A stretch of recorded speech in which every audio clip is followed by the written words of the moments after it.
Okay, I use this 1 minute technique during a marathon, during any type of race, whether it's 5K, 10K, all the way up to ultramarathon. I'll use this little technique and you can use it too. It's this simple.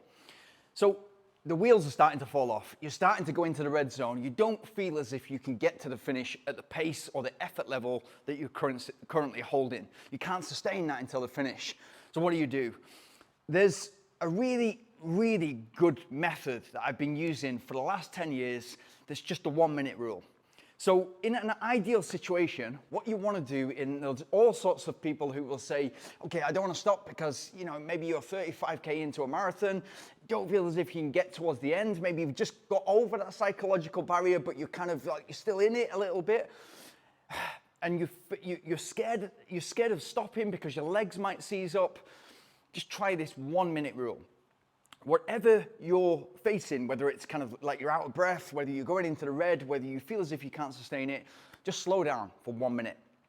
And what that's actually doing is not knocking 1 minute off your finishing time, it's just regrouping. It's all about regrouping. If it's an ultramarathon, you might have more time than a minute, but a minute is a perfect time.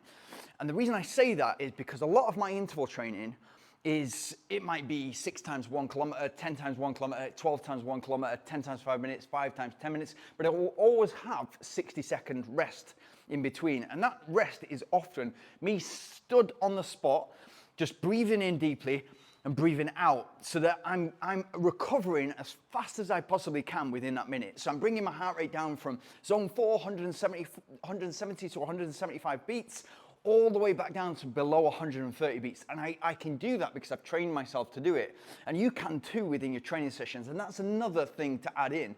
If you want to use this 1 minute rule, it's really useful if you're doing that in training. If you're doing your intervals and then you're stopping and then you're really working on trying to recover as fast as you can. And you should always try to do that when you're doing any speed related session or any interval session.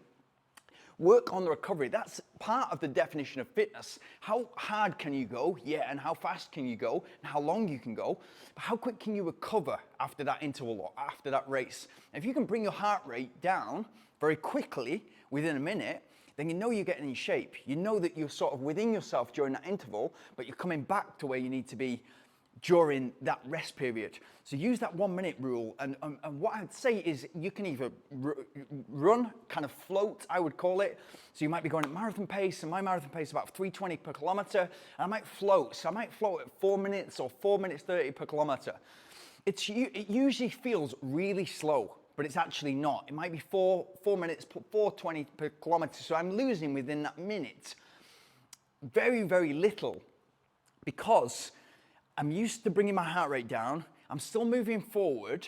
I'm just not moving as forward as fast. I might lose the group that I'm in. I might lose the group and they might get ahead. I might not see them again. Or I might catch up to them even quicker because that minute usually turns things around for me.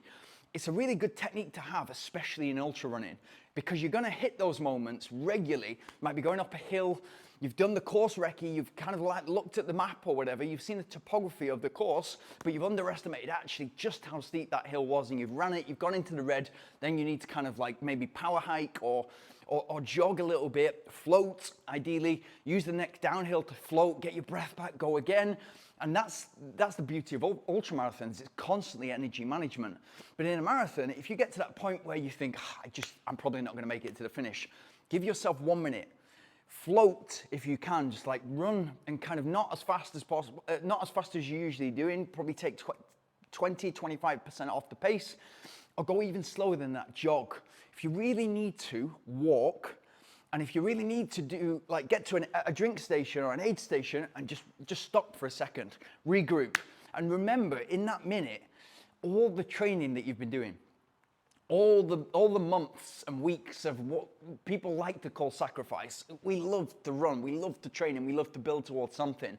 But now you feel as if the wheels are falling off, you're not gonna hit your target, but just remember all the effort that you've put in. And this is just the final 10K or the final 15K or the final hour of what you've got to do in order to make it happen, in order to make this a success story. And you've already succeeded. Remember that too. You've already succeeded. You can't fail in a marathon. You either win or learn. So just you putting your hat in the ring and being on the start line, you've already won. So just enjoy it and realize that, okay, you've chosen to sign up for this race. You've chosen to be here. Now it's getting tough. Now is the time to dig in. It's getting tougher than you thought, but now who really are you? And that's character.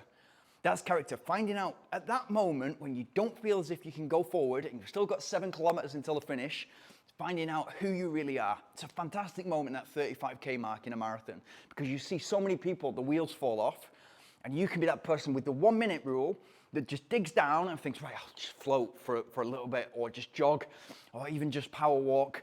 And then, right, okay, ask yourself the questions. Who am I? How much do I really want this? Do I really want to make this happen? Am I happy to suffer, if that's what you want to call it, for the next 45 minutes, hour, in order to make this happen? How much do I really want? Get some liquid into you, get some carbohydrate into you, and then go again. And if you need to split that final portion, and it usually is the final portion, it usually is the final third or the final quarter of a race, if you need to split that into an interval session, do it. Just do it. Just say, right, okay, so 7 kilometers, that usually take me an hour. I'm going to do 6 times 10 minutes and see what happens. Because you usually, if you're pacing it right, you usually kind of do a little bit more than that, and then eventually you'll kind of, oh, I can do maybe 4 times 15 minutes. Oh, I can kind of push this into 3 times 20 minutes. And that doesn't take so much time off your finishing time. But what is most important to realize is it's not about your finishing time. You might have had a great plan and everything's gone to plan in your training and it's gone perfectly and you feel fresh at the start line, your taper's gone well, everything's gone to plan. And then you get to the day, it's maybe a bit hotter, it's maybe a bit windier.